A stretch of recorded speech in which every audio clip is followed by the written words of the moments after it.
코로나19 신규 확진자가 346명으로 사흘 만에 300명대로 떨어졌습니다. 2달 만에 최소치를 기록한 겁니다. 방역당국은 감소세가 계속되고 있지만 위험 요인은 여전하다며 경각심을 늦춰서는 안 된다고 연일 당부하고 있습니다. 취재기자 연결합니다. 신현준 기자. 네, 신현준입니다. 네, 신규 환자가 지난해 11월 말 이후 최저치라고요?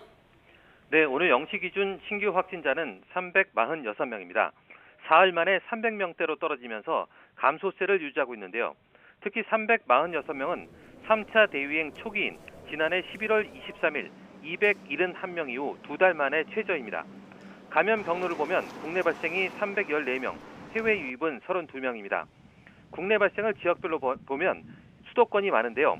서울이 113명, 경기 102명, 인천 8명 등 수도권만 224명입니다.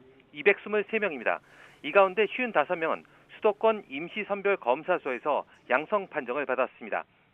이어서 비수도권에선 부산이 23명으로 가장 많았고 경남 21명, 경북 12명, 강원 8명 등입니다.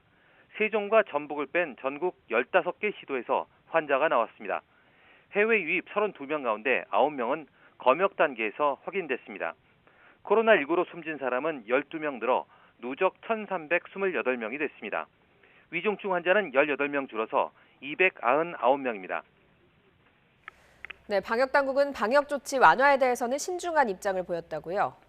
네, 윤태호 중앙사고수습본부 방역총괄반장은 정례 브리핑에서 감소세가 언제든 반등할 수 있는 요인이 있다며 바이러스 활동력이 가장 왕성한 겨울인데다 변이 바이러스 유입도 간과할 수 없다고 말했습니다.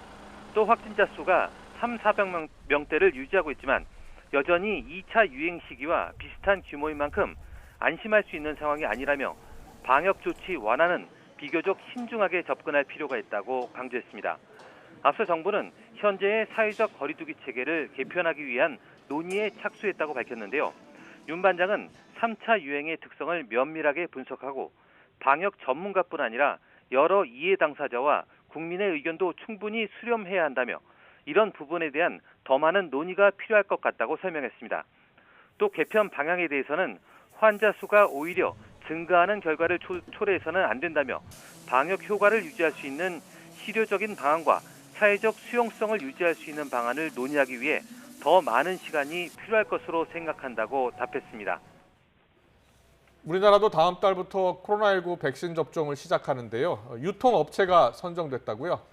네, 질병관리청은 오늘 코로나19 백신 유통관리체계 구축 운영사업 수행기관으로 SK바이오사이언스를 선정하고 계약 완료했다고 밝혔습니다.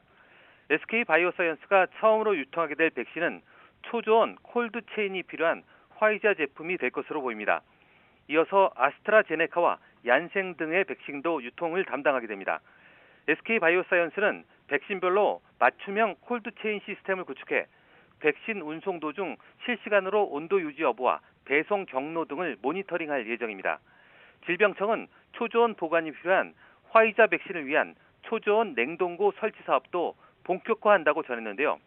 각 지자체가 나라장터 쇼핑몰에 등록된 대한과학과 일신바이오베이스, 서모피셔 사이언티픽 등 업체 3곳을 통해 냉동고를 설치할 수 있도록 국고 보조금을 지원합니다.